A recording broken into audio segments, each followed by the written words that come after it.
Napoleon Hill बहुत ही ज्यादा डरे हुए थे जब वो एंड्रू कार्नेगी से मिले। और डर क्यों नहीं आएगा, नेपोलियन हिल एक गरीब रिपोर्टर था और एंड्रू कार्नेगी एक बहुत बड़ा बिजनेस टाइकून। लोग कहते हैं एंड्रू कार्नेगी अमेरिका का पहला बिलियनर था। एंड्रू कार्नेगी खानदानी रईस नहीं था, वो गरीबी के चलते 15 साल में स्कूल छोड़े, बहुत सारा काम किया और अपने दम पर अमीर बना। इसीलिए उसे पता था कि गरीब होना कितना बड़ा अभिशाप है। और इसी के चलते नेपोलियन हिल और कार्नेगी का इंटरव्यू जो कुछ घंटों के लिए होने वाला था वो 3 दिन तक चला। यहाँ एंड्रू कार्नेगी नेपोलियन हिल को बताया कि वो उसकी तरह और सक्सेसफुल लोग जैसा Graham Bell, Henry Ford, Thomas Alva Edison, जिन्होंने अपने दम पर बहुत कुछ हासिल की है, उन लोगों के सीखी हुई बात आम लोगों तक लाने के लिए।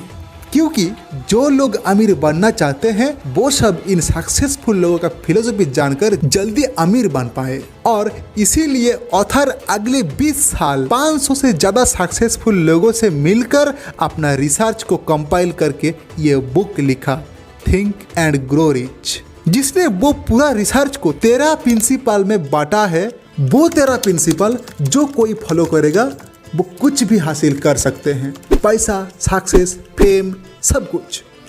बहुत सारा एक्सपर्ट ये कहता है कि ये बुक इतना लोगों को अमीर बनाया है, इतना लोगों को सक्सेस बनाया है कि और दूसरा कोई बुक बनाया ही नहीं। इसीलिए दोस्तों, अगर आप अमीर बनना चाहते हैं तो इस बुक हमारी वीडियो को अंत तक जरूर देखिए, इम्पोर्टेंट के साथ बिना स्किप करके देखिए। तो चलिए आज इस बुक हमारी को आप लोगों के साथ शेयर करते हैं। है दोस्तों, आप सबको फिनग्रो यूट्यूब चैनल पर स्वागत है। दोस्तों, बुक का पहला प्रिंसिपल है डिजायर। अगर आपको सचमुच अमीर बनना है तो आपका चाहत, आपका इच्छा उतना तगड़ी होना चाहिए। जरा इस फोटो को देखिए। इन्होंने आईएएस ऑफिसर बनने के पहले केरल की मुन्नार स्टेशन पर कूली का काम करता था। ज़्यादातर लोग कूलीगिरी करते हुए आईएएस बनने का सोचेगा भी नहीं, लेकिन इन्होंने सोचा और करके भी दिखाया। अगर आप भी कुछ करना चाहते हैं, आप भी अमीर होना चाहते हैं, तो उसके ऊपर आपका प्रबल इच्छा होना चाहिए। आपका संकल्प आपको आगे ले जाएगा। आप कितना अमीर बनना चाहते हैं, कब तक बनना चाहते हैं, इसका ऊपर भी आपका एक स्पष्ट धारणा होना चाहिए, एक क्लियरिटी रहना चाहिए। इसके लिए आप क्या क्या त्याग कर सकते हैं, क्या चीज़ छोड़ सकते हैं, इसका ऊपर आपका धारणा स्पष्ट होना चाहिए। वॉरेन बफेट अपना बचपन में एक कसम लिया था। उन्होंने 30 साल उम्र तक अगर $1 मिलियन ना कमाया तो वो सुसाइड कर लेगा। आपका गोल भी ऐसा क्लियर होना चाहिए। कब, कहाँ, क्यों, कैसे, इस सवाल का जवाब आपका पास होना चाहिए। आपका ये चीज़ आपको आगे ले जाएगा, आपको जरूर अमीर बनाएगा, चाहे आपका पास 1 फुटे कड़े रहे कि ना रहे। दोस्तों, आप हीरो आलम का नाम जरूर सुने होंगे, शायद उसका लाइफ का स्ट्रगल भी। क्या उन्हें एक्टर बनना इतना ही आसान था? उनका रिजेक्शन का सामना नहीं करना पड़ा? दोस्तों, अगर वो सिर्फ इच्छा के अनुसार एक्टर बनता तो वो कब का गिव अप कर देता। खुद के ऊपर विश्वास आलम को हीरो बनाया। और यही है नेपोलियन हिल का दूसरा प्रिंसिपल।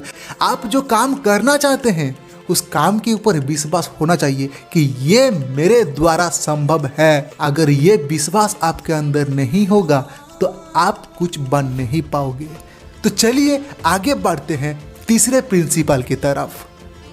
दोस्तों, बुक का 3rd प्रिंसिपल है ऑटो सजेशन। दिन भर हम लोग जो काम करते हैं वो हमारा कॉन्शियस माइंड के सहारे, लेकिन हमारा कॉन्शियस माइंड सिर्फ सबकॉन्शियस माइंड का सुनता है। इसीलिए अगर हम लोगों को सचमुच रिच बनना है तो सबकॉन्शियस माइंड पर इसको डालना पड़ेगा। आप अपना गोल को लिखिए, उन्हें डेली 2 बार पढ़िए। धीरे धीरे आपका चाहत सबकॉन्शियस माइंड भी सुनने लगेगा और तब आप दिल और दिमाग से अमीर होना चाहोगे। क्योंकि ऑटो सजेशन कॉन्शियस माइंड और सबकॉन्शियस माइंड के बीच एक ब्रिज का काम करता है, एक लिंक का काम करते हैं। दोस्तों, बुक का चौथा प्रिंसिपल है स्पेशल नॉलेज, मतलब आपको एक्चुअली अमीर बनने की राहों में चलना होगा। ऑथर यहाँ 2 टाइप का नॉलेज की बात किए हैं, एक स्पेशल नॉलेज, दूसरा जनरल नॉलेज।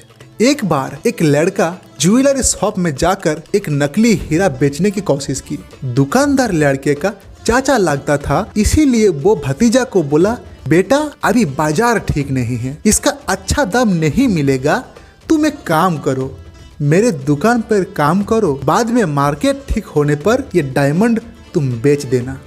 लड़का वह काम करने लगा और कुछ महीना बाद जब उसको असली नकली का फर्क मालूम पड़ा तो खुद ही पता चल गया उसके पास जो हीरा था, एक्चुअली वो हीरा समझा था वो नकली है, वो असली में एक कांच का टुकड़ा है। पहले ये लड़का अपना जनरल नॉलेज से उसका हीरा समझा था, लेकिन हीरा पहचानने का जो नॉलेज है उस दुकान में काम करते करते वो हासिल किया और बाद में पता चला कि ये हीरा एक नकली है, ये हीरा नहीं एक कांच है। इसीलिए आपको एक स्पेशल नॉलेज की तरफ जाना पड़ेगा, जिसके बदौलत एक एक्सीलेंस आप हासिल करोगे जो आगे अमीर बनने पर आपको बहुत हेल्प करेगा। तो चलिए बढ़ते हैं 5वां प्रिंसिपल की तरफ। आप इतना कुछ करोगे उसके लिए आपको मोटिवेशन भी चाहिए और ये काम करेगा आपका कल्पना शक्ति, आपका इमेजिनेशन। ऑथर बोलता है इमेजिनेशन 2 टाइप का होता है, सिंथेटिक और क्रिएटिव। सिंथेटिक इमेजिनेशन में आप मौजूदा प्लान को री इमेजिन करते हैं। यहाँ आप नया कुछ नहीं कर पाओगे, आपको नया कुछ करने के लिए क्रिएटिव इमेजिनेशन का यूज करना पड़ेगा, क्योंकि ये आपका इंस्पिरेशन और क्रिएटिविटी के साथ आता है। आप इस साल का IPL पर भोजपुरी कमेंट्री जरूर सुने होंगे। IPL भी था, कमेंट्री भी था, लेकिन भोजपुरी भाषा में ये क्रिएटिव आइडिया था जो किसी न किसी की इमेजिनेशन पर जरूर आया था। ध्यान रखिए, आपका सोच आपका किस्मत और कल्पना को कंट्रोल करता है, इसीलिए क्रिएटिव सोचिए, क्रिएटिव कल्पना करने का कोशिश कीजिए। और ये इमेजिनेशन है इस बुक का 5वां प्रिंसिपल। आइए उसके बाद का जो प्रिंसिपल है उसको जानते हैं। बुक का 6th प्रिंसिपल है ऑर्गेनाइज्ड प्लानिंग। अब आपको ये प्लान करना होगा कि आप पैसा कमाने के लिए क्या सर्विस प्रोवाइड करोगे। अपना क्रिएटिव आइडिया को लोगों तक पहुंचाने के लिए एक कमर्शियल प्लान बनाइए। अगर प्लान फेल हुआ तो दूसरी बार बनाइए, मिस्टेक को सुधारे, गलती से शिक्षा ले। आपको ये ध्यान रखना है, लीवर नेवर विन और विनर नेवर क्वाइट। एक लीडर जैसा प्लान करे। लीडरशिप का कुछ अच्छा क्वालिटी है, courage, self control, pleasant personality, mastery of expansion, और ये सब डेवलप करने में बुक का आने वाले प्रिंसिपल आपको हेल्प करेगा, जो मैं पार्ट 2 में शेयर करने वाला हूँ। दोस्तों, आपको सिर्फ ये बुक्स हमारी नहीं, पूरा बुक पढ़ना चाहिए, इसीलिए बुक का परचेस लिंक डिस्क्रिप्शन में दिया गया है, आप इसे खरीद कर जरूर पढ़िए। वीडियो इम्पोर्टेंट है, इसीलिए लाइक करें, जो हमें ज़्यादा मोटिवेशन देते हैं। फ्रेंड्स और फैमिली के साथ इस वीडियो को जरूर शेयर करें। चैनल को सब्सक्राइब करके हम लोगों को सपोर्ट करें। मिलते हैं अगला पार्ट में। दुआ है कि आप बहुत जल्द अमीर बन जाएं।